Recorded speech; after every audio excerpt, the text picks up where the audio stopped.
Olá, bom dia. Hoje é o dia 30 de novembro. Bem-vindos à nossa meditação sobre a graça. A nossa leitura de hoje se encontra em Efésios capítulo 2, versos 2 e 3, mas eu também vou ler o verso 1.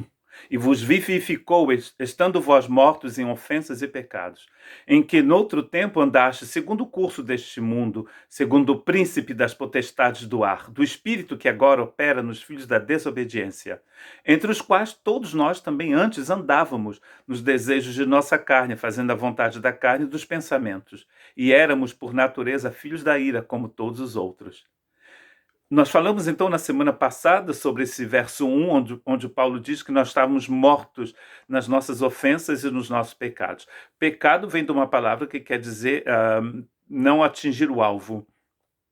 E ofensa vem de uma outra palavra que quer dizer entrar onde você não deve entrar e não caminhar na direção que você deveria caminhar. Por exemplo, quando você entra numa propriedade que não é sua, no local que você não deveria, onde você não deveria estar. Isso é uma ofensa. Em seguida, ele vai citar três inimigos que vão nos escravizar. Primeiramente o mundo, depois o príncipe das potestades do ar e em terceiro lugar, a carne, a nossa natureza própria, a natureza de cada um. E esses três inimigos vão tentar, então, nos levar para baixo, como a gravidade faz, sempre para baixo.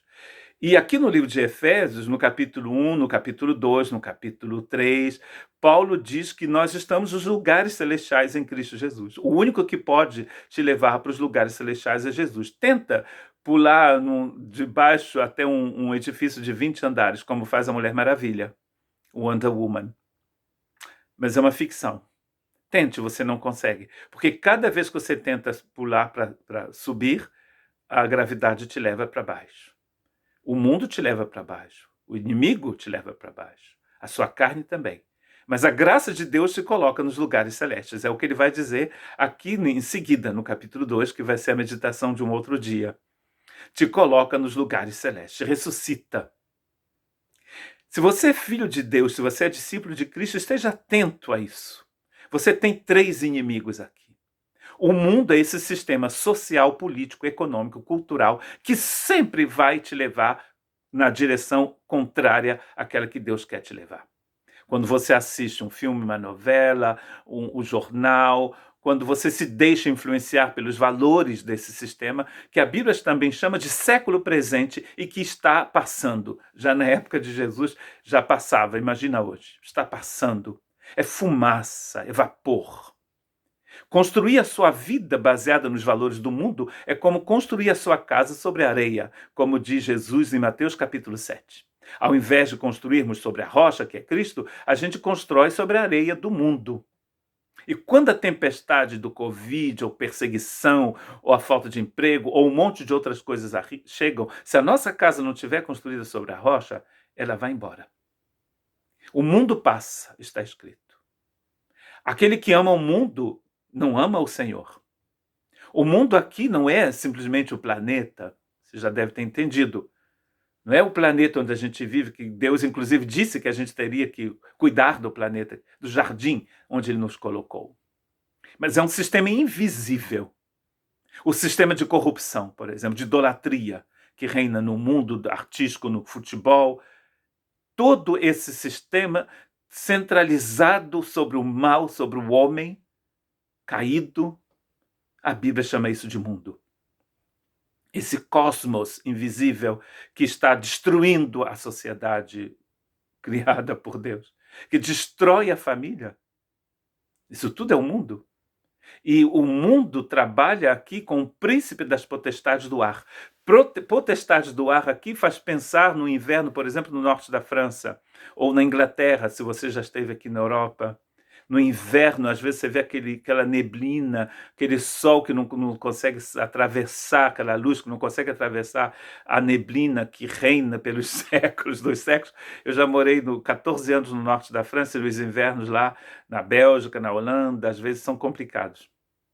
É disso que está falando aqui. Ou então aquele filme de horror que você não deveria ver, mas que já viu, quando está uma pessoa perdida num pântano com crocodilos e você não consegue ver nada e você não sabe de onde que vai sair, sabe? Esse animal feroz que vai te devorar, aquela coisa assim que onde não tem luz, aquele pânico. É disso que Paulo está falando.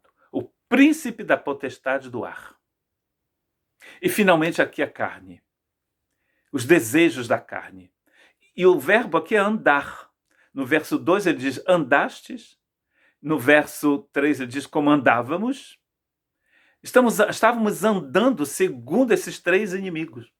Porque éramos rebeldes a Deus. Mas agora estamos em Cristo Jesus. E se você ainda não está em Cristo Jesus, infelizmente você está andando com esse príncipe das potestades do ar. Que se rebela contra as coisas de Deus. Preste atenção nas coisas que são colocadas na internet. Quantas coisas que são colocadas na internet são rebelião, constituem uma rebelião contra o príncipe da luz.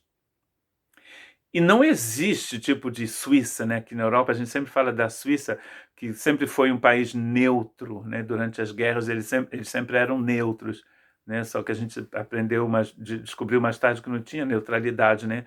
Muitos dos tesouros nazistas foram encontrados nos bancos da Suíça. Neutros nunca eram neutros, na verdade. No mundo espiritual, ou a gente anda na luz ou a gente anda nas trevas. Não existe neutralidade, não existe aquele nem sou do inimigo, nem sou de Jesus. Quem não é de Jesus é do inimigo. E quem não é do inimigo não é de Jesus. Que Deus possa te abençoar hoje.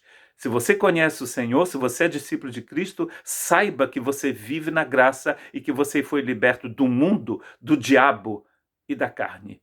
E se você ainda não conhece Jesus, sinceramente, dê uma volta agora mesmo, ore e peça ao Senhor que entre na sua vida, que te guie, que te dê vida eterna. Que Deus te abençoe.